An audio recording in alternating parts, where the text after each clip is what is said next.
I accidentally overheard my parents decided to leave everything to my brother. That was before Mom texted me, "Don't call" or "Don't come." It's over between us. I stared at the screen, set my tea down, and typed 2 words. Got it. The house was quiet, but my head rang like a fire alarm. If you've ever been erased by your own family, you know that silence can be the loudest thing in the room. By morning, my phone would explode with missed calls and pleas, but the night before, that's when I chose peace over permission. Keep watching. When people ask what my family was like, I usually smile and say, normal, because from the outside, we looked it. Dad owned 5 restaurants across Portland Hayes, family dining, painted in big gold letters on every sign. Mom handled the books, Jason handled the charm, and I handled being invisible. Our Christmas cards looked perfect.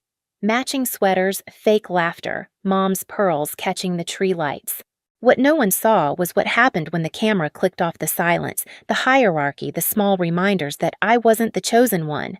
Dad used to say Jason's got business in his blood. You've got art. He said art like it was a virus.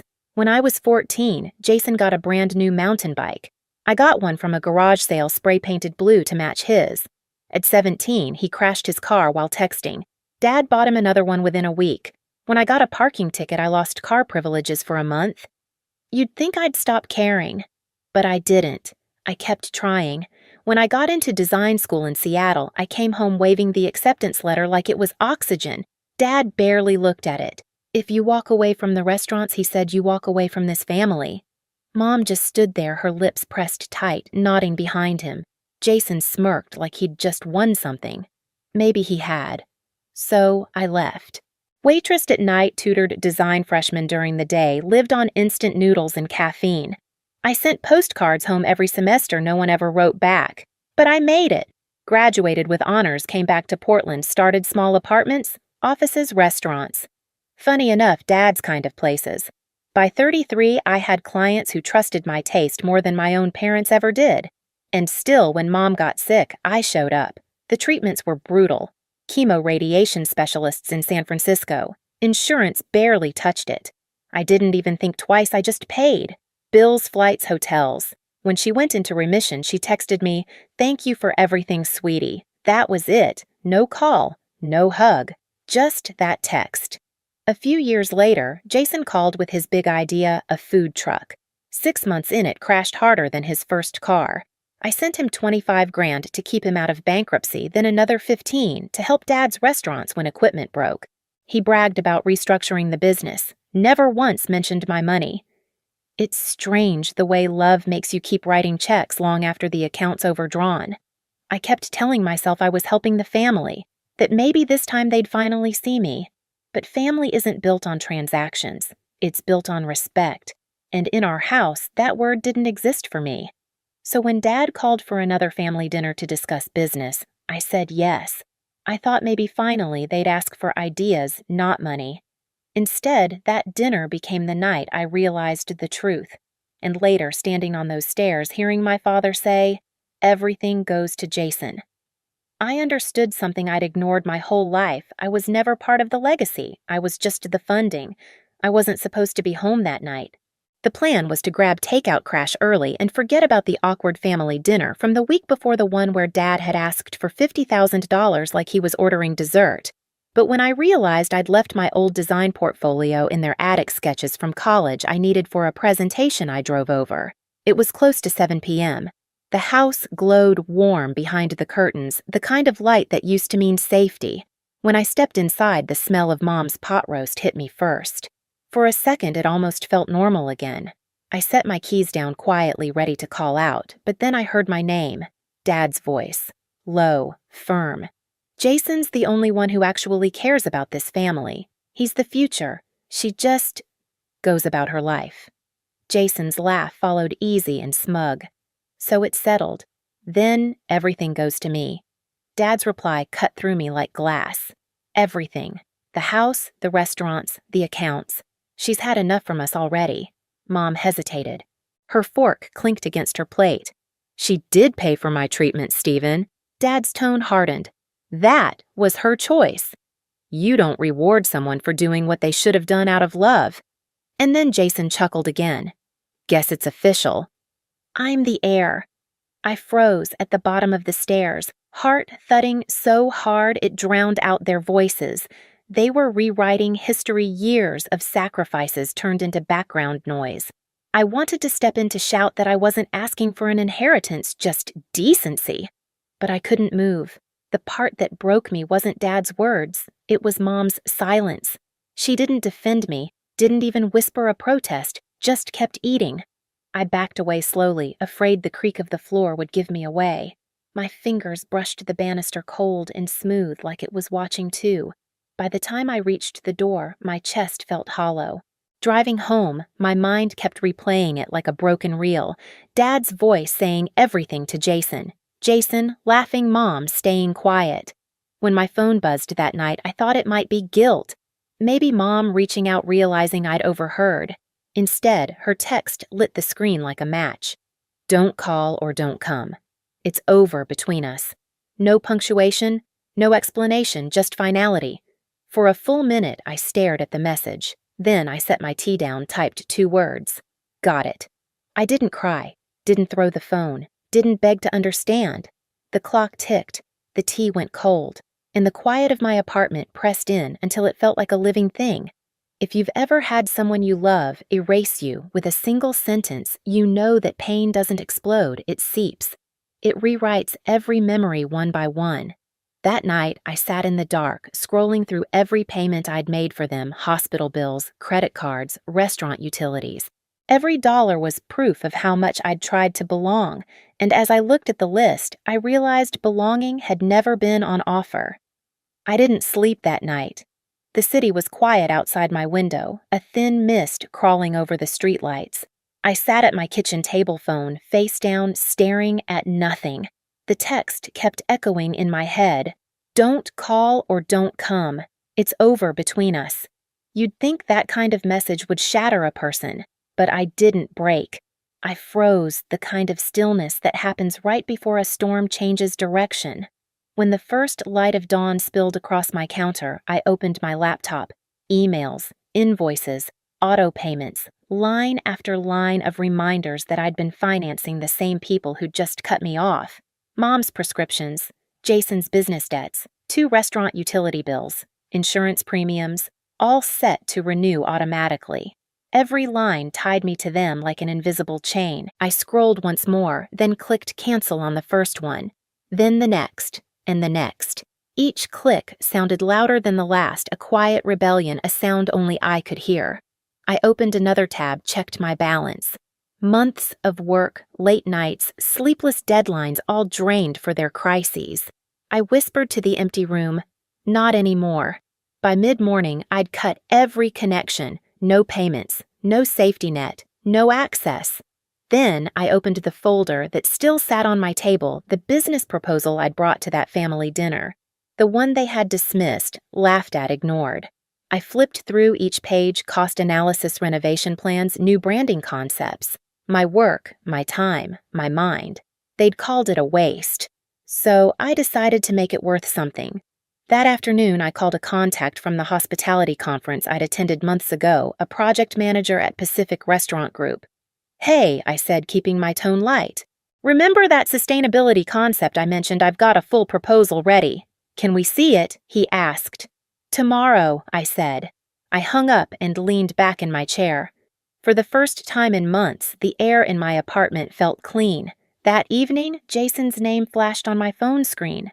Then Dad's, then Mom's. I didn't answer.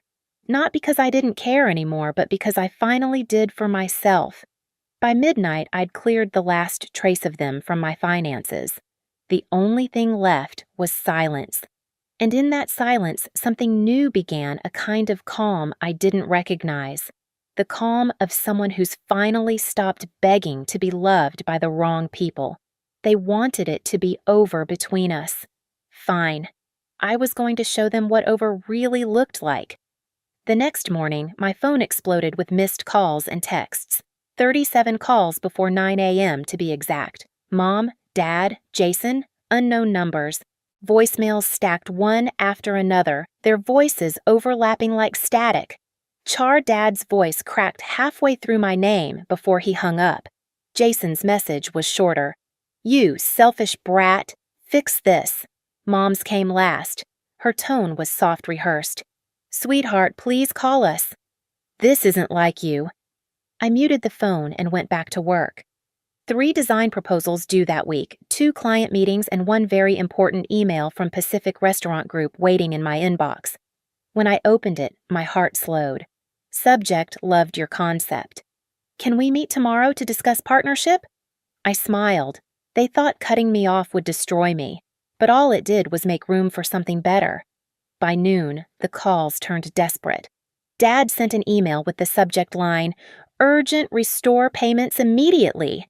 Jason texted, "You're ruining the restaurants." Then another "You owe us, Tina." I put the phone face down, poured coffee, and whispered, "I don't owe you anything." That evening, I left the office later than usual. The garage was half lit, a low hum of fluorescent light echoing off the concrete. As I reached my car, someone stepped out from the shadows. "Jason?" "Hey," he said, voice sharp, eyes glassy. "You've been ignoring us." "Busy," I replied. He stepped closer. "Turn the payments back on." "No." His face reddened. "You think you can just walk away? You think you're better than us." I met his eyes. "No, Jason. I think I finally stopped pretending we're family." He clenched his jaw hand, twitching like he wanted to grab me. Before he could, footsteps echoed. Tom, one of my co-workers, appeared with 2 others. "Everything okay?" "Tina." Jason glanced at them, then back at me. "This isn't over." "Yes," I said quietly. "It is." He stormed off, muttering something about lawyers and betrayal, but the tremor in his voice told me he already knew he'd lost control. 3 days later, Madison showed up at my office. Her eyes were swollen makeup, smudged like she hadn't slept in days. "I'm sorry to come here," she said, holding a folder against her chest. "He doesn't know I'm here." I gestured for her to sit.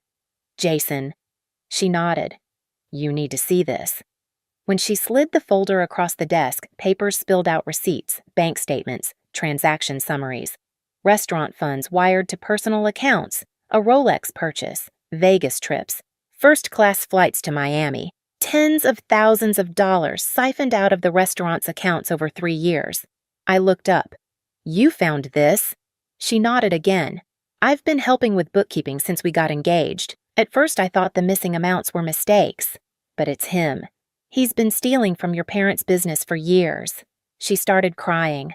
"I'm leaving him. I can't marry someone who steals from his own family." I leaned forward. "Madison, you just gave me exactly what I needed." The next afternoon, my phone buzzed again. "Dad, family meeting, tomorrow, 2 o'clock, Bridge Cafe downtown. No greeting, no question, just a demand." Perfect. Bridge Cafe smelled like burnt espresso and rain-soaked coats. They were already there when I arrived, Mom staring out the window, Dad sitting stiff, Jason scrolling his phone. When I approached the table, all 3 looked up in perfect unison like predators spotting prey. Dad spoke first. "Your childish tantrum is destroying the family business." I laughed softly. "Childish. You mean cutting off the money you used without asking Mom reached for my hand. Sweetheart, we can fix this. Just turn the payments back on." I pulled my hand away. "No." Jason leaned back, smirking. "She's bitter. Always has been." I opened my bag, pulled out a small stack of papers. "Funny. You might want to read these before calling me bitter." I laid Madison's folder on the table and slid it toward him. Receipts, bank transfers, every line item documented. Jason's smirk faltered. "What is this evidence?" I said. "Of how you've been stealing from the restaurants for 3 years. Dad snatched the papers. His face went pale, then red. "Where did you get this?" "From someone tired of cleaning up after him." Mom covered her mouth, whispering, "Jason." He shoved his chair back. "These are fake. She made them up." I leaned forward, voice calm. "I didn't make them up. Your fiancé gave them to me." His eyes widened. "Madison, she left you." I cut in. "Smart woman." For the first time, Dad looked lost.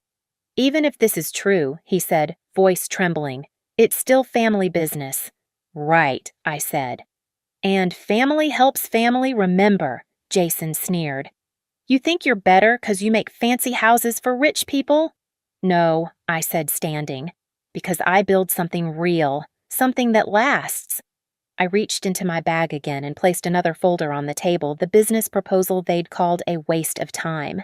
I sold this to Pacific Restaurant Group yesterday, I said. $500,000. Mom's fork slipped from her fingers. Jason stared at me like he couldn't process words. Dad's face drained completely of color. They loved it, I continued. Said it's exactly the eco-friendly design they wanted for all 40 of their restaurants. Looks like my useless degree finally paid off. Jason slammed his hand on the table. You stole our idea. No, I said, calm as ever. You rejected it. Big difference. Silence stretched. The clinking of dishes from the counter filled the air. I took a slow sip of my coffee. Let's see how your chosen son saves you now. Dad's voice came low, almost a growl. You'll regret this. Maybe I said gathering my things, but at least I'll regret it on my own terms. As I walked toward the door, Mom's voice followed weak and trembling. Tina. Please, I turned just enough to meet her eyes. You told me not to call, not to come. Remember, her lips parted, but no sound came. Outside, rain had started to fall, light, steady cleansing. I stood under it for a moment, breathing in the air, letting the noise of the cafe fade behind me. For the first time in my life, I wasn't shaking. I wasn't scared. I was free. That night, I came home to quiet. No calls, no emails, no texts. I turned off the lights, poured a glass of wine, and opened my laptop. $500,000 sat in my account waiting. Not revenge money, not guilt money. Just proof that I didn't need their permission to matter. For years, I'd been the one bailing them out. Now they'd have to learn how to survive without me. I closed my laptop, took a sip, and smiled to myself. Peace had a flavor. It tasted like freedom and Cabernet. 6 months passed before I heard anything. It was Aunt Patricia who finally called. Her voice carried that mix of pity and gossip only relatives can master. They lost everything, honey, she said. All 5 restaurants, gone. Bankruptcy filings, lawsuits, the works. Jason's facing charges embezzlement. Your father's working at a hardware store. Your mother, part-time at Macy's. I didn't say a word. Just looked out my office window at the city skyline, my team laughing in the next room. Patricia hesitated. They asked about you? I think they finally understand. I almost laughed. Maybe. But that understanding's too late. That night, I scrolled through my old messages. Mom's text still sat there glowing on the screen. Don't call or don't come. It's over between us. For the first time, I didn't feel pain reading it, just distance. I typed one last message, never sent it, just whispered it into the quiet. Got it. The next morning, I opened my studio early. The light poured in, clean and bright. The past felt smaller in that glow, like something I'd already outgrown. Sometimes the best revenge isn't loud, it's peace. No yelling, no begging, no proving anymore. Just the quiet satisfaction of walking away and watching the truth do its work. If you've ever had to choose distance over damage, you know exactly what that feels like. Share your story in the comments and don't forget to subscribe for the next one. You're not alone.